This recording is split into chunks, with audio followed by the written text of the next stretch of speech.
Hello, my name is Kindson Munonye, and thank you once again for joining me as we want to begin our discussion on control costs. This is the only monitoring and control process in the project cost management area, and it's very important because we are going to check the performance of the project to make sure it is within the cost baseline that has been planned. The control cost is a process of monitoring the status of the project to update the project costs and managing changes to the cost baseline. The key benefit of this process is that it provides the means to recognize variance from the plan in order to take corrective action and minimize risks. Much of the efforts of cost control involves analyzing the relationship between consumption of the project funds to the physical work being accomplished for such expenditures. So the key to effective cost control is the management of the approved cost baseline and changes to the baseline.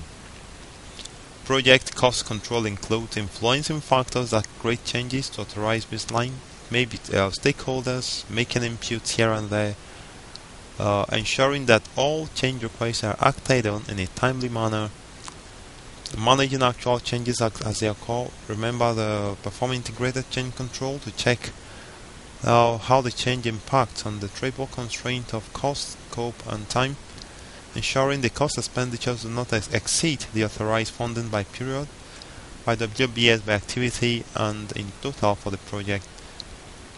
Cost control also involves monitoring cost performance to isolate and understand variances from the approved cost baseline, monitoring work performance against funds expended, preventing unapproved changes from being included in the reported costs and resource usage, informing appropriate stakeholders of all approved changes and associated costs, bringing expected cost overruns within acceptable limits. Let's now look at the ITTOs of control costs.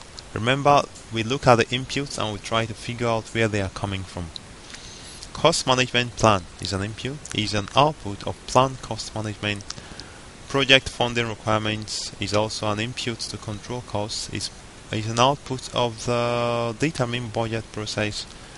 Work performance data, an output of the execution process, an output from direct and managed project work. Work performance data is an output of direct and managed project work. Right? Let's see. Work performance data is an output of direct and managed project work. So get it clear in your mind. Work performance data is different from work performance information. Risk register is an output of identified risks, which is also an input to control cost. Of course, we have organizational process assets as inputs to control costs. Okay. Tools and techniques are earned value measurement, forecasting to complete performance index, performance reviews, project management software, reserve analysis. And the outputs are work performance information, change requests, cost forecast, project management plan updates, project document updates, and organizational process assets updates. Sorry. Okay, so let's take a closer look at these items. We need the project management plan to control costs because it contains the cost baseline and the cost management plan. The cost baseline helps to provide a basis to monitor the current performance to determine whether corrective action or preventive action is necessary. The cost management plan describes how project costs will be managed and controlled. Okay, so we are still on the input to control cost. This is not tools and techniques. This is not tools and techniques. These are still inputs. As we are saying, we are discussing inputs, not tools and techniques. We'll discuss tool and technique at a later point in this presentation. Project funding requirements include projected expenditures, by period, by WBS, by WBS work packages, by control account, and stuff like that. This is established from the determine budget process. Work performance data is an input to control costs because work performance data gives us the actual result from executing the project work. Which activity have started, their progress, which deliverables are finished. All these are specified in the work performance data. Organizational processes cite, for instance, existing cost control policies. Monitoring and reporting methods are also part of the inputs to control costs. Earned value measurement or management is there is a little mix-up. So now, earned value management. What do you think it is? Is it an input? Tools and techniques. That's where we are now. Tools and techniques of control costs. So we've discussed the 4 inputs. Now we are going to be looking at the tools and techniques, and the first one is earned value measurement, which is a methodology that combines scope, schedule, and resource measurement to assess project performance and progress. Earned value management is a technique that requires the formation of an integrated baseline against which performance will be measured for duration of the project. So what it means is, generally you can measure how much have been spent. Is it within the budget, right? Okay, and that's fine. It helps you to see whether you are going over budget, because you can measure your expenses with the budget. You can also measure the duration taken with the planned duration, and you can also measure the amount of work being done to the scope. But how do you bring these 3 factors into one to aggregate these 3 factors now and use one parameter to be able to define them? And that is where earned value comes into play. Earned value hooks up these 3. So let's look a bit deeper into earned value management. Note that earned value management develops and monitors 3 key dimensions. One of them is planned value, earned value, and actual cost. Let me just check. Yeah, planned value, earned value, and actual cost. So what are planned value, earned value, and actual cost? Planned value, PV, is the authorized budget assigned. Planned value, PV, is the authorized budget assigned to the scheduled work. It is authorized budget planned for the work to be accomplished for an activity or work breakdown structure component, not including management reserve.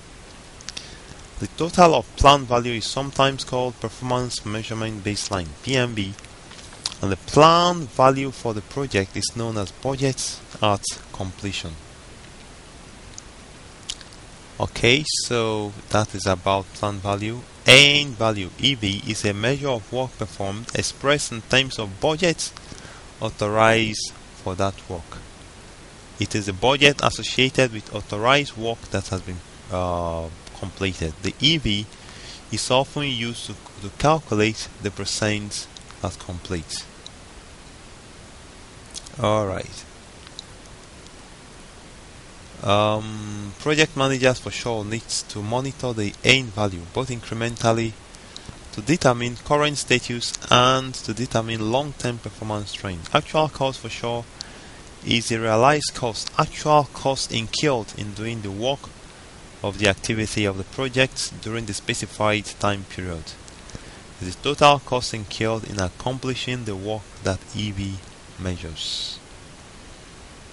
Alright, actual cost will have no upper limit. Whatever is spent to achieve EV will be measured. Later you can check my presentation on earned value management, where I give more details on earned value. Alright, variances from the approved baseline will also be monitored in end value management. The variances to be monitored are schedule variance and cost variance. The schedule variance is a measure of the schedule performance expressed as the difference between the earned value and the planned value. The earned value measurements schedule variance will ultimately equal 0. Right? The schedule variance is equal to 0 when the project is complete because all the planned values will have been earned. Schedule variance SV is equal to EV minus PV. End value minus planned value is equal to the schedule variance. Cost variance is the amount of budget deficit or surplus at a given point in time. It's a measure of cost performance on the project. The cost variance at the end of the project will be the difference between the budget at completion and the actual amount. CV is equal to EV minus AC, and CV is equal to EV minus BAC at the end of the project. We also have some performance indexes to be monitored, and that is Schedule Performance Index SPI. Is a measure of scheduler efficiency expressed as ratio of earned value to planned value. It measures how efficiently the project team is using each time. SPI is equal to EV over PV. We have another performance index. Is a cost performance index is a measure of the cost efficiency of budgeted resources expressed as a ratio of earned value to actual cost. CPI is equal to end value of actual cost, or EV over AC. Alright, a few things about end value measurement. Take note that any calculation that yields a negative result means that the project is having some issues. Either it's going over budget or it's behind schedule. So it means that if the schedule variance is negative, SV, then know that your project is behind schedule. If the cost variance is negative, your project is behind schedule. Cost performance index of less than 1 and schedule performance index of less than 1 also means problem for the project. So spend some time to get used to these formulas because it will be very, very necessary. Another tool and technique is forecasting. So now, initially there is a budget at completion, right? When the project is planned, there is a budget for the project. Budget at completion based on the project performance. If it becomes clear that this budget at completion is no longer available, then the project manager will consider forecasting the estimate at completion. Forecasting the estimate at completion involves making projections and conditions and events in the project future based on current performance information and other knowledge available at the time of the forecast. Alright. Forecasting estimate at completion. There are three things to keep in mind when forecasting estimate at completion based on the performance of the project at a particular time. The first one is, if you are forecasting the estimate for estimate to complete when work is performed at the budgeted rate. And here, the estimate at completion method accepts the actual project performance to date as represented by the actual costs and predicts that all future estimate to complete work will be accomplished at the budgeted rate. When actual performance is unfavorable, the assumption that future performance will improve should be accepted only when supported by project risk analysis. So, when work is being performed at the budgeted rates, okay, and the future performance will be based on these budgeted rates, and you are hoping that performance will improve, then you can use the formula EAC is equal to AC plus BAC minus EV. But when EAC is forecast for work performed at the present CPI, so if you hope that the current cost performance index will continue into the future, then simply do estimate at completion to be ESC is equal to BSC over the CPI. Now, when you are estimating based on SPI and CPI factors, meaning that in this forecast the ETC will be performed at an efficiency that considers both the cost and schedule performance indices. And this is useful when project schedule is a factor impacting on the estimate to complete. Then you use the formula ESC is equal to AC plus BSC minus EV over CPI times SPI. Another tool and technique for control costs is performance reviews. Performance reviews include variance analysis, trend analysis, and earned value performance. Performance reviews compare cost performance over time, schedule activities or work packages, overrunning and underrunning the budget, and estimated funds needed to complete work in progress. If EVM is being used, the following is determined. The variance analysis is the variance analysis as used in the EVM is the explanation, cost impact and corrective action for the cost variance. Schedule variance and variance is completion variances. So you have VSC, the variance at completion is calculated to be budget at completion minus estimate at completion. And then there should be estimate. There should be a reason why you are making an estimate at completion that is different from what has been budgeted at completion. Trend analysis examines the project performance over time to determine if performance is improving or deteriorating. Earned value measurement is another performance review technique. Compares the performance measurement baseline to actual schedule and cost performance. Project management software is also a tool and technique used here, as well as reserve analysis, which has been discussed over and over again in my presentation. For reserve analysis, you want to calculate the amount of contingency reserve available, amount of management reserve available. As the project moves on, you might take some amount from this reserve to handle risks or to even handle unknown risks that may appear. So as work progresses, this reserve may be used. It may also be reduced, or it may be removed entirely. Like when the risk is no longer there, it may just be removed. Outputs of the control costs are work performance information, contextualized work performance data that can be used in decision making. Calculations of variances and indexes are actually work performance information.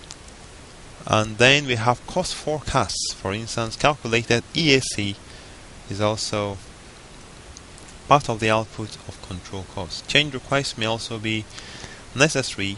If a change is necessary to bring the performance of the project work back to the baseline, there might be need for a change request. Update to the project management plan. For instance, the cost baseline might be updated.